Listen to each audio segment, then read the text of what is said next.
ಆದರಣೀಯ ಅಧ್ಯಕ್ಷರೇ, ಈ ಒಂದು ಸಂವಿಧಾನದ ತಿದ್ದುಪಡಿಯನ್ನ ತಂದಿರತಕ್ಕಂತ ಗೃಹ ಸಚಿವರಾದ ಸುಶೀಲ್ ಕುಮಾರ್ ಶಿಂದೆ ಅವರಿಗೆ ನನ್ನ ಧನ್ಯವಾದಗಳು. ಹಾಗೆ ಭಾರತ ಒಕ್ಕೂಟ ರಾಷ್ಟ್ರವಾಗಿದೆ.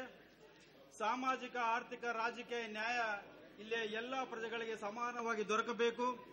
ಸಾಮಾಜಿಕ ವ್ಯವಸ್ಥೆಯನ್ನು ಬಹಳಷ್ಟು ಪರಿಣಾಮಕಾರಿಯಾಗಿ ಜಾರಿಗೊಳಿಸಬೇಕು.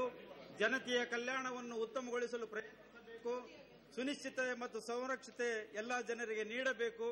ಆಯಾ ರಾಜ್ಯಗಳಲ್ಲಿಯೇ ವಿಶೇಷವಾಗಿ ಆದಾಯದಲ್ಲಿಯ ಅಸಮಾನತೆಯ ವ್ಯಕ್ತಿಗಳಲ್ಲಿ ಮಾತ್ರವಲ್ಲ, ಬೇರೆ ಬೇರೆ ವೃತ್ತಿಗಳಲ್ಲಿ ತೊಡಗಿರುವ ಜನಗಳ ಗುಂಪುಗಳಲ್ಲಿಯೂ ಸಹ ಸ್ಥಾನಮಾನ, ಸೌಲಭ್ಯ ಮತ್ತು ಅವಕಾಶಗಳಿರುವ ಅಸಮಾನತೆಯನ್ನು ಹೋಗಲಾಡಿಸಲು ಪ್ರಯತ್ನಿಸತಕ್ಕದ್ದೆಂದು ಸಂವಿಧಾನದ ಅನುಚ್ಛೇದ 38ರ 1 ಮತ್ತು 2ನ ಉಪನಿಯಮ ವಿಧಿಯಲ್ಲಿ ಹೇಳಿದೆ.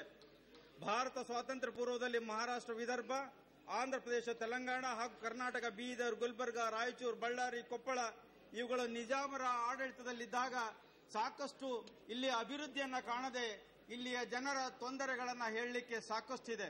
ಶೈಕ್ಷಣಿಕವಾಗಿ, ಆರೋಗ್ಯ ದೃಷ್ಟಿಯಿಂದ ಮತ್ತು ಅಲ್ಲಿರ್ತಕ್ಕಂಥ ಆರ್ಥಿಕ ಮತ್ತು ಸಾಮಾಜಿಕ ದೃಷ್ಟಿಯಿಂದ ಹಿಂದುಳಿದ ಪ್ರದೇಶವಾಗಿರ್ತಕ್ಕಂಥ ಹೈದರಾಬಾದ್ ಕರ್ನಾಟಕದ ಇವತ್ತ 6 ಜಿಲ್ಲೆಗಳು ಕೂಡ ಇವತ್ತ ಬೇಕಾಗಿರ್ತಕ್ಕಂಥ ಸಂವಿಧಾನದ ತಿದ್ದುಪಡಿಯನ್ನ ಇವತ್ತ ಕೇಂದ್ರ ಸರ್ಕಾರ ತಂದಿರತಕ್ಕಂಥದ್ದು ನಮ್ಮೆಲ್ಲರಿಗೆ ಹರ್ಷವನ್ನು ಕೊಡತಕ್ಕಂಥದ್ದು.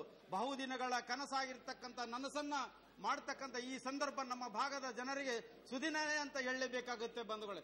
ಒಟ್ಟಾರೆ ಈ ಭಾಗದ ನಮ್ಮ ಸಂಸದರು ಮತ್ತು ಇಲ್ಲಿರ್ತಕ್ಕಂಥ ಈ ಒಂದು ಮನೆಯ ಎಲ್ಲ ಹಿರಿಯರು ಈ ಒಂದು ಸಂವಿಧಾನವನ್ನ ಎತ್ತಿ ಹಿಡಿಬೇಕು, ತಿದ್ದುಪಡಿಗೆ ಸಹಕರಿಸಬೇಕು ಅಂತಕ್ಕಂಥ ನಮ್ಮ ಇಚ್ಛೆಯನ್ನ ಆ ಭಾಗದ ಜನರಿಗೆ ತಲುಪಿಸ್ತಕ್ಕಂಥ ಕೆಲಸವನ್ನ ನೀವು ಮಾಡ್ತಾ ಇರೋದು ಒಟ್ಟಾರೆ ಎಲ್ಲರ ಅಭಿಪ್ರಾಯವನ್ನ ಇವತ್ತ ನಮ್ಮ ಕನಸುಗಳನ್ನು ನನಸು ಮಾಡಿದ ಕೀರ್ತಿ ಈ ಒಂದು ಸಂವಿಧಾನದ 371 ವಿಧಿಯ ಜೆಯನ್ನ ತಂದಿರತಕ್ಕಂಥ ಈ ಭಾಗದ ನಮ್ಮ ಜನರ ಬೇಡಿಕೆಗೆ ಸ್ಪಂದಿಸಿದಂತಾಗುತ್ತದೆ.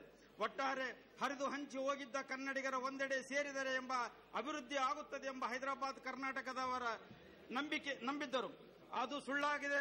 ಹೈದರಾಬಾದ್ ಕರ್ನಾಟಕ ಆರ್ಥಿಕ ಮಾತ್ರವಲ್ಲ, ರಾಜಕೀಯವಾಗಿ, ಸಾಮಾಜಿಕವಾಗಿ, ಶೈಕ್ಷಣಿಕವಾಗಿ, ಔದ್ಯೋಗಿಕವಾಗಿ, ಸಾಹಿತ್ಯಿಕವಾಗಿ, ಸಾಂಸ್ಕೃತಿಕವಾಗಿ ಬಹಳ ಹಿಂದುಳಿದಿದೆ ಎಂಬುದನ್ನು ಅರಿತ ತಾವುಗಳು ಈ ಸಂದರ್ಭದಲ್ಲಿ ಈ ಒಂದು ತಿದ್ದುಪಡಿಯನ್ನ ಎಲ್ಲರೂ ಹೃದಯಪೂರ್ವಕವಾಗಿ ಸ್ವಾಗತಿಸಿ ಇದಕ್ಕೆ ಯಶಸ್ವಿಗೊಳಿಸಬೇಕು ಅಂತ ತಮ್ಮೆಲ್ಲರೂ ಕೇಳಿಕೊಳ್ತಾ ಇದ್ದೇನೆ ಬಂಧುಗಳು.